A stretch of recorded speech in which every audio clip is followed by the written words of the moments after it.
Assalamualaikum warahmatullahi wabarakatuh. Salam sejahtera buat kita semua.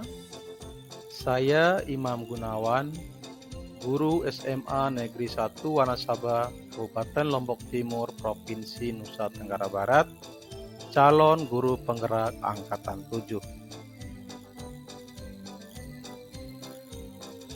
Pada kesempatan ini, saya akan menyampaikan koneksi antar materi, kesimpulan dan refleksi modul 1.1, yaitu tentang filosofi Ki Hajar Dewantara.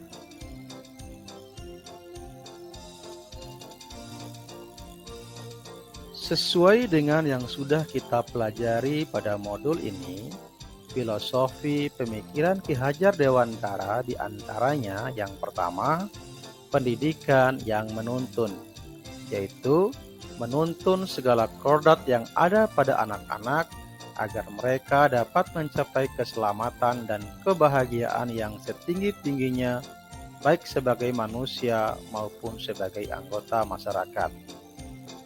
Peran pendidik dalam menuntun, pendidik diibaratkan petani, dan anak-anak itu seperti biji tumbuhan yang disemai dan ditanam oleh petani di lahan yang telah disediakan. Filosofi yang kedua adalah pembelajaran yang berpusat pada anak atau pembelajaran yang menghamba kepada anak. Pendidikan harus berorientasi pada kebutuhan anak, sehingga anak dapat berkembang sesuai dengan minat dan bakatnya.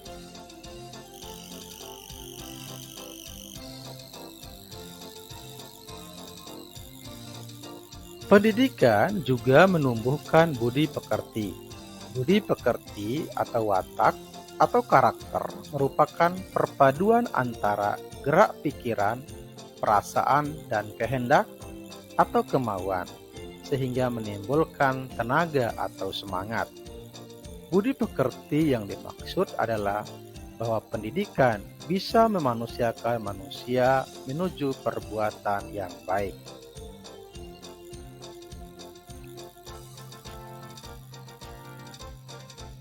Pendidikan juga harus memperhatikan atau mempertimbangkan kodrat anak. Kodrat anak adalah merdeka dan bermain.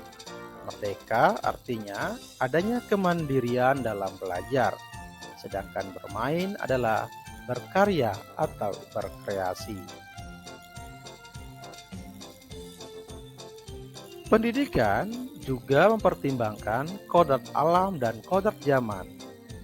Kodrat alam berkaitan dengan sifat dan bentuk lingkungan di mana anak berada. Kodrat alam itu berupa lingkungan alam tempat peserta didik berada, baik itu kultur budaya maupun kondisi alam geografisnya. Sedangkan kodrat zaman adalah berkaitan dengan isi dan irama, atau berkaitan dengan perubahan dari waktu ke waktu. Apa yang saya percaya tentang murid dan pembelajaran di kelas sebelum saya mempelajari modul 1.1? Yang pertama adalah pembelajaran yang diberikan hanya sebatas transfer ilmu. Peran saya sebagai guru dominan atau teacher center atau berpusat pada guru yang menuntut siswa menguasai materi yang saya sajikan. Yang kedua, siswa sebagai objek pembelajaran. Yang ketiga, pembelajaran dikatakan berhasil jika siswa mampu menyelesaikan materi dan mencapai KKM. Siswa dikatakan pintar adalah yang memiliki nilai kognitif yang tinggi. Saya terkadang mengeluh dengan nilai siswa yang rendah. Dalam pembelajaran, saya sering menggunakan metode yang cocok menurut saya tanpa memperhatikan kebutuhan belajar siswa. Apa yang berubah dari pemikiran atau perilaku saya setelah mempelajari modul ini? Yang pertama adalah Saya harus memandang siswa sebagai subjek dalam pembelajaran. Saya sebagai guru hanya berfungsi sebagai fasilitator atau pembimbing. Yang kedua, kodrat anak adalah bermain, sehingga pembelajaran yang saya sajikan harus menyenangkan atau merdeka belajar. Kemudian yang ketiga, guru menuntun atau membimbing anak berdasarkan potensinya untuk mencapai kemerdekaannya, atau dengan kata lain, guru sebagai among. Yang keempat, memanfaatkan berbagai sumber seperti lingkungan, internet, yang dekat dengan kehidupan siswa.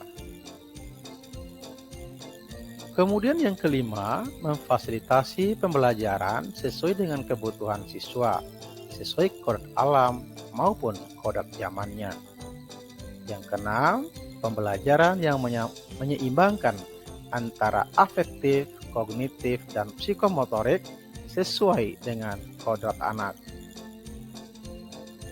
Apa yang dapat segera saya terapkan lebih baik agar kelas saya mencerminkan pemikiran Ki Hajar Dewantara? Yang pertama, saya akan menerapkan sistem among, yaitu menuntun anak, bukan menuntut anak. Yang kedua, menerapkan pembelajaran yang berbasis permainan sesuai dengan kodrat anak, yaitu bermain. Yang ketiga, melatih kecakapan abad 21 sesuai dengan kodrat zaman anak-anak. Yang keempat, menerapkan pembelajaran yang berpusat pada siswa atau student center. Yang kelima, memposisikan diri sebagai fasilitator, pembimbing, atau motivator yang mengarahkan anak. Yang keenam, kembangkan pendidikan karakter dengan pembiasaan budaya positif sesuai kearifan lokal.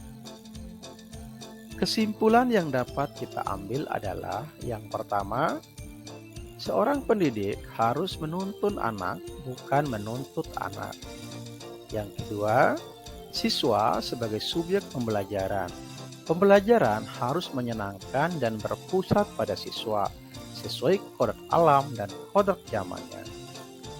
Siswa atau anak bukanlah kertas kosong, melainkan samar-samar telah terisi tulisan, dan pendidik bertugas untuk menebalkannya.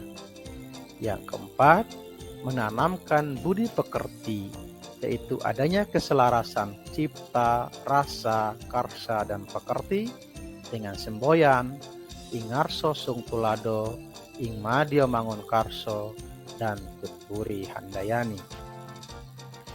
Demikian kesimpulan dan refleksi saya.